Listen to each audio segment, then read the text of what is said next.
اعوذ باللہ من الشیطان الرجیم، بسم اللہ الرحمن الرحیم۔ دوستو، بزرگوں، عزیزو، السلام علیکم ورحمۃ اللہ وبرکاتہ۔ آج جو ہم گفتگو کرنے والے ہیں یہ بھی انتہائی اساس گفتگو ہے اور ہم مشورہ دے سکتے ہیں، اس سے زیادہ ہم کچھ نہیں کر سکتے۔ تو یہ جو معاملہ بنا ہوا ہے مرزا محمد علی اور مفتی طارق مسعود حافظہ اللہ تعالیٰ کے درمیان، یہ انتہائی خطرناک معاملہ ہے۔ یہ معاملہ طول پکڑتا جا رہا ہے اور اس میں زیادہ تر جو کردار ہے وہ مرزا محمد علی کا ہے۔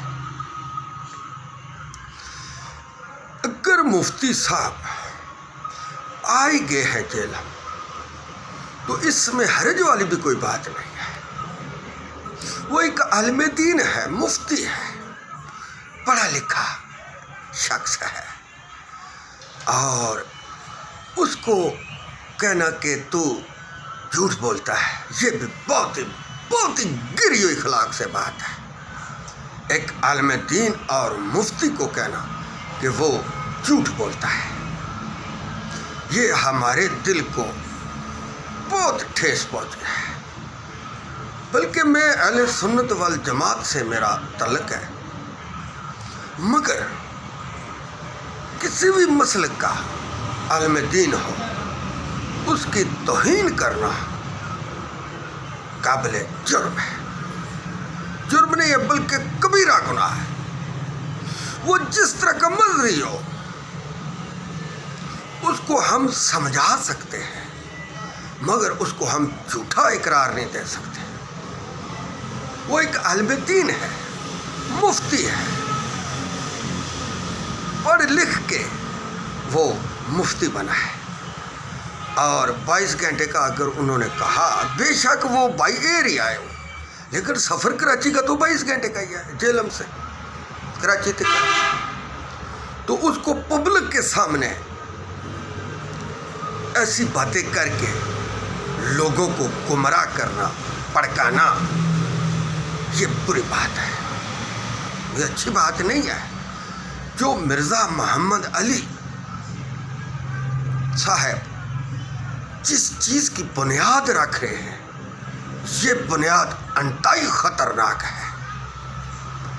اس سے پہلے بھی کچھ لوگوں نے یہ بنیاد ڈالی تھی، مگر اس کا نتیجہ بہت ہی بھیانک نکلا تھا۔ اس لیے اگر وہ جیلم آ کے تم نے ملاقات نہیں کی تو کوئی بات نہیں ہے، وہ واپس چلے گئے، بات ادھر ختم ہو سکتی ہے اگر کوئی ختم کرنا چاہے تو۔ بار بار مناظروں کا چینل دینا، چیلنج کرنا کہ آؤ میرے ساتھ مناظرہ کرو، یہ تو وہی بات ہے جو پنجابی میں ایک مثال دیتے ہیں، آ بیل مجھے مار، آ بیل مجھے مار۔ حالانکہ ایسی گفتگو ہی نہیں کرنی چاہیے۔ میں ایک طرف نہیں کہہ رہا، دونوں طرف سے نہیں کرنی چاہیے۔ مفتی صاحب کو بھی نہیں کرنی چاہیے، مرزا محمد علی کو بھی نہیں کرنی چاہیے، مگر ہر بار مرزا محمد علی صاحب ہی پہل کرتے ہیں۔ مسلکوں پر چکڑ اچھالنا، بزرگوں کی توہین کرنا، یہ ان کا شیوا بن گیا ہے۔ ایسا کام نہیں کرنا چاہیے۔ آپ اللہ اور اللہ کے رسول کے احکام بتا رہے ہیں، آپ بتاتے رہے۔ فرقوں کو بیچ میں گھسیٹ کر لانا، اس طرح کوئی دین سے ہی سمجھ آتا ہے؟ مسلمانوں میں تصادم کھڑا کرنا یہ کون سی عقل مندی ہے؟ پوری قوم کو بانٹ دینا یہ کون سی عقل مندی ہے؟ یہ ہماری شروع سے بدبختی ہے کہ ہم قوم کو بکھیرتے ہی آئے ہیں، اکٹھا کرنے کا ہم نے سوچا ہی نہیں کہ یار اس قوم کو اکٹھا کریں، ایک پیج پر لائیں، یہ بدقسمتی سے ہم نے سوچا ہی نہیں۔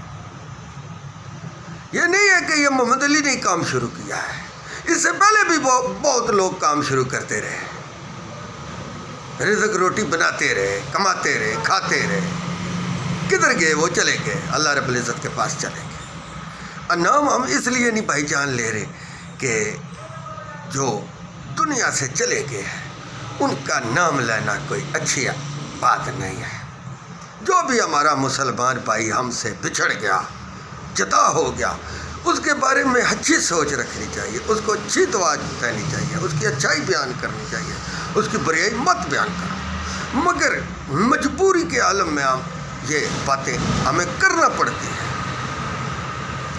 جو اس وقت قوم کو ضرورت ہے اس پر ہم بات نہیں کر رہے، اس پر ہم مناظرہ نہیں کر رہے، اس پر ہم کچھ نہیں کر رہے، اور بے سود باتوں پر ہم الجھے ہوئے ہیں، بے سود باتوں پر الجھے ہوئے ہیں جن کا کوئی مقصد ہی نہیں ہے۔ آپ اللہ اور اللہ کے رسول کے احکام بتا رہے ہیں، آپ بتاتے رہے۔ میں نے بہت پہلے کیسٹوں میں کہا تھا، ویڈیو میں کہا تھا کہ آج تم لوگوں پر چکڑ اچھال رہے ہو، کل تم بھی پٹڑی سے اتر جاؤ گے، اور یہی بات ہوئی کہ پٹڑی سے مرزا محمد علی اتر گیا، پٹڑی سے اتر گیا۔ اب دونوں میں حنا کا مسئلہ پیدا ہو گیا ہے۔ ہم جو علماء دین ہیں یا مولوی ہیں، ہم تو کسی ٹوٹل میں بھی نہیں ہوں نا، میں کسی ٹوٹل میں بھی نہیں ہوں، ہم تو مشورہ دینے والے ہیں۔ جب ہم ہی انا کا مسئلہ بنا لیں تو ہم دوسرے حسد کا مسئلہ بنا لیں، اونچا نیچا کرنے کا مسئلہ بنا لیں، تو ہم قوم کو کیا میسج دے رہے ہیں کہ تم بھی اسی طرح کرو جس طرح ہم کر رہے ہیں۔ عالم دین جو ہوتے ہیں وہ قوم کے تھم ہوتے ہیں، جس قوم میں وہ رہتے ہیں اس کے وہ تھم ہوتے ہیں، اس کے وہ مائی باپ ہوتے ہیں۔ تو بار بار ایک چیز کو ہوا دینا یہ تصادم والی بات ہے۔ اور یہ میں آپ کو بتا دوں کہ یہ جو فتور اٹھ رہا ہے، یہ جب شروع ہو گیا جھگڑا تو پھر ختم ہونے والا نہیں ہوگا۔ ہم نے یہ زندگی میں دیکھے ہیں ایسے واقعات، بہت واقعات دیکھے ہیں زندگی میں۔ مرزا محمد علی آپ کی عمر بہت کم ہے، آپ نے پڑھا ہے، واقعات آنکھوں سے نہیں دیکھے۔ آپ ایک اللہ اور اللہ کے رسول کی بات کر رہے ہیں، اور مناظروں کی طرف آپ کا کیسے دھیان چلا جاتا ہے؟ کیوں چلا جاتا ہے؟ یہ اس ایسی مشورگی ہمیں نہیں چاہیے، نہ ہمیں ایسی گفتگو چاہیے، ہمیں وہ گفتگو چاہیے جو اللہ اور اللہ کے رسول کے احکام بتائے، ایسی گفتگو ہمیں چاہیے۔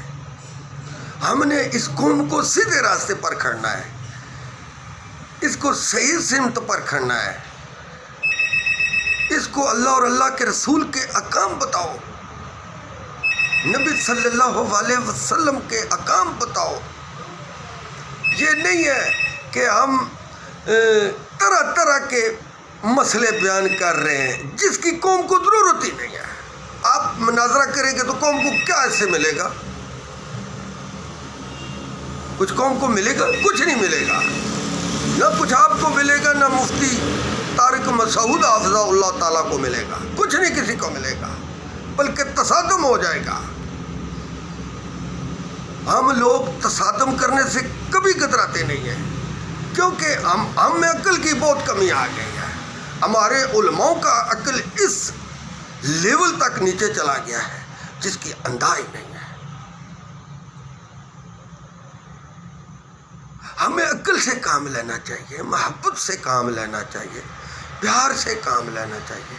یہ تو نہیں ہے کہ ہم باتیں کرتے کرتے مناظروں کے چینل دینے شروع ہو جاتے ہیں، چیلنج دینے شروع ہو جاتے ہیں، بھائی آئیے مناظرہ کریے۔ او بھائی آپ کو کس نے کہا ہے ایسی باتیں کرو؟ جو آپ کے فالو ہیں یہ نہیں ہے. آپ کے فالوور بھی بہت ہیں. فالوور بنانے کا یہ مطلب نہیں ہوتا کہ ان کو الٹی چکی چلاؤ. ایسا کام نہیں ہے. یہ واہ واہ ہمیں نہیں چاہیے. ہمیں صبر تحمل چاہیے. آج دیکھ لو کہ ہم میں کتنا صبر ہے، تحمل ہے. ہم تو سخت مزاج ہیں. اب تو بات بات پر لوگوں کو برا بھلا کہتے ہیں، بات بات پر لوگوں کی رسوائی کرتے ہیں. یہ ہمارا شفا بن گیا. ایسا ہمیں نہیں کرنا چاہیے.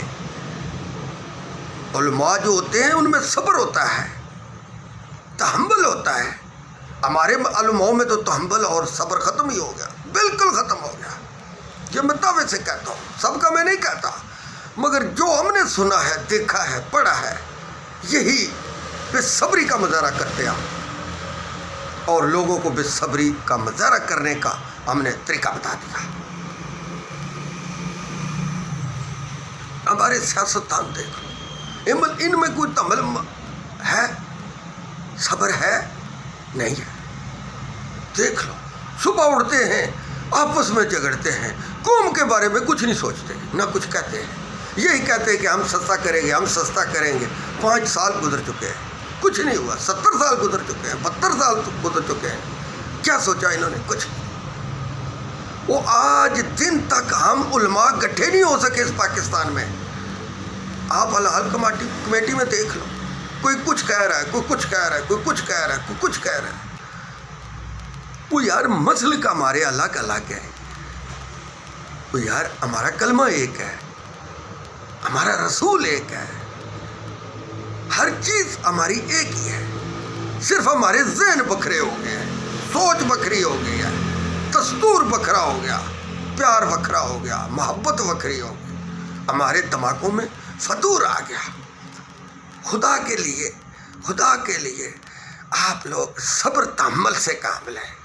کبھی ایک ویڈیو بناتا ہے، وہ بنگارتا ہے، کبھی دوسرا پھر اس کو جواب دیتا ہے. علم انسان اس لیے تو نہیں سیکھتا کہ لوگوں کو نیچا دکھائے. علم انسان اس لیے سیکھتا ہے خود بھی انسان بنے اور مخلوق خدا کو بھی انسان بنانے کی کوشش کرے. علم اس لیے ہوتا ہے، علم مناظروں کے لیے نہیں ہوتا. بقول تیرے اگر سب ہی برے ہیں تو تو سب کو ٹھیک کر لے گا؟ نہیں کر سکتا.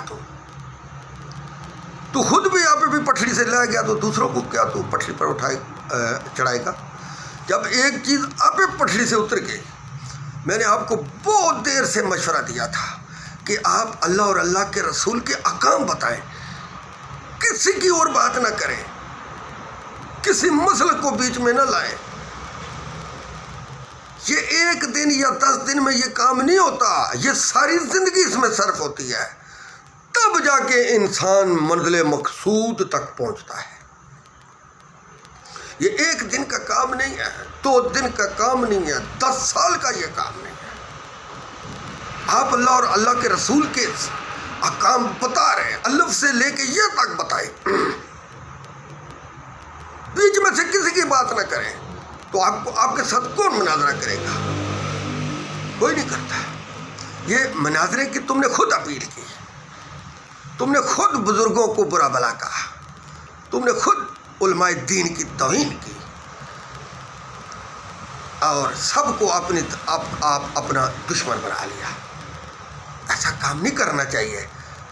جو عالم دین ہوتا ہے، مفتی ہوتا ہے، اس کو بری زبان استعمال ہی نہیں کرنی چاہیے، اچھی زبان استعمال کرنی چاہیے، پیار محبت والی کرنی چاہیے. یہ اللہ کے رسول صلی اللہ علیہ وسلم نے ارشاد فرمایا، سب سے بہترین مومن وہ ہے جس کی زبان اور ہاتھ سے دوسرے مسلمان محفوظ رہے. آج ہمیں بتاؤ کہ ہماری زبانوں سے، ہمارے ہاتھوں سے کوئی محفوظ ہے؟ کوئی بھی محفوظ نہیں. اس لیے نبی صلی اللہ علیہ وسلم کی سنت کے مطابق خود بھی زندگی گزارو اور لوگوں کو بھی ترغیب دلاؤ. خود بھی نبی صلی اللہ علیہ وسلم کی سنت کے مطابق زندگی گزارو. اور لوگوں کو بھی اس کی ترغیب بتاؤ۔ اصل میں یہ ہمارا کام ہے۔ ہمارا کام لوگوں کو برا بھلا کہنا نہیں ہے۔ ہمارے ذمہ جو ڈیوٹی لگی ہے وہ اللہ اور اللہ کے رسول کے احکام خود بھی سیکھنے اور لوگوں کو بھی سکھانے۔ یہ ہماری اصل میں ذمہ داری اور ڈیوٹی ہے۔ ہماری یہ ذمہ داری نہیں ہے کہ کبھی ایک کو برا کہو، کبھی دوسرے کو برا کہو، کبھی تیسرے کو برا کہو، کبھی چوتھے کو برا کہو۔ خود سچے بنو، یہ ہماری ڈیوٹی نہیں ہے۔ ہماری ڈیوٹی صرف اللہ اور اللہ کے رسول کے احکام خود بھی سیکھنے اور لوگوں کو بھی سکھانے۔ یہ اصل ہمارے ذمہ ڈیوٹی ہے اور یہ ہماری ذمہ داری ہے۔ بھائی جان، اگر میرے منہ سے کوئی چیز نکل گئی، غلط نکل گئی، تو مجھے معاف فرمانا۔ میں دونوں کے لیے دعا ہی کر سکتا ہوں، اور تو میں کچھ نہیں کر سکتا کہ اللہ رب العزت ان کو صبر عطا فرمائے اور صبر سے کام لے۔ وآخر دعوانا ان الحمد للہ رب العالمین۔